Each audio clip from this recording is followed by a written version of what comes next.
Alright, check it out. In this video I'll be teaching you how to screen print solvent inks onto some flat stock, and specifically vinyl in this video. So first off, you're going to need your ink, a reducer or a thinner, as well as a scale to measure out exactly how much to thin it down by. I have two colors here and I'm going to be mixing up the red first, and you're going to want to also have a smaller container that you can actually do the mixing in. You're not going to want to mix right in the can. So I'll be using the InkTech gloss vinyl, both reducer and ink, in this video. So the reducer, I have the slow thinner right now, and I've actually moved it into this smaller bottle just for easier use. So I have a small amount left over from the last batch, so I'm just going to start in with this on the scale and zero that out. I'm going to take my regular and add it in.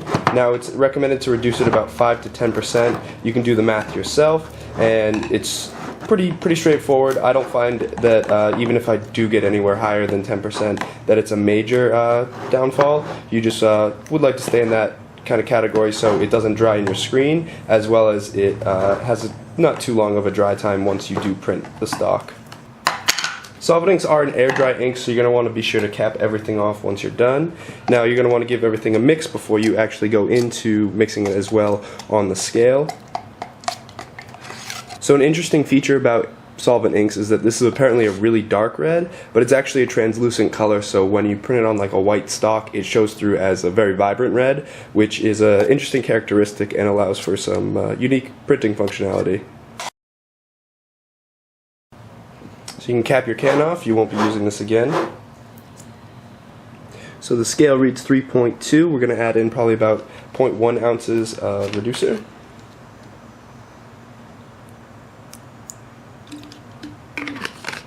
Getting a little messy on the side. And we're just going to stir this together, and you'll see it's a really clear liquid and it quickly just molds into that, but you want to make sure it's thoroughly mixed and you have a consistency in there. So there you have it. Now we're going to get to printing. So I've taped off my alignment marks, and I'll do a separate video on how to set that up specifically, but for this I just have a rectangular sheet of vinyl, and I'll just be using some regular spray adhesive as well. So make sure it's all set up. Use your registration marks as you wish. Now it's time to load the ink. Just like any other ink with screen printing, you're going to feed it on the top or the bottom depending on how you're printing. Now I don't like to have a ton on my screen at one time. It goes a pretty long way, and I like to keep it, as waste resistant as possible. I'll be using a 70 durometer squeegee, pretty straightforward. It's nice for the high mesh screen, and I forgot to mention earlier, this is a 230 mesh. So standard flood, and then I like to push coat, and I'll do a second one just to clear it as it is the first print. Make sure to reflood your screen, and I'm using hinges here, so I'm going to have to take my squeegee off in between runs, but if you're using a standard press, you should be alright.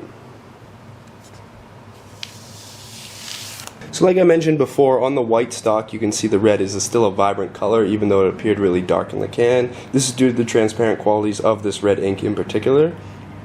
It usually takes 15 to 20 minutes for each sheet to dry, which is a good dry time in my opinion. And if you have a drying rack or a shop floor, you can really lay them out and still get a pretty efficient amount of prints down before you have to stack them up again. If you want to apply a second color, I've done this myself and it works really well with the inks. Just be sure to work from lightest color to darkest, as with the translucent inks it's not going to be able to go over very dark colors. It's not very opaque especially. If you have any questions about screen printing with solvent inks, be sure to hit me up in the comment section down below, as well as if you want to check out any of my other screen printing videos, I'll leave a link to a playlist in the description of the video.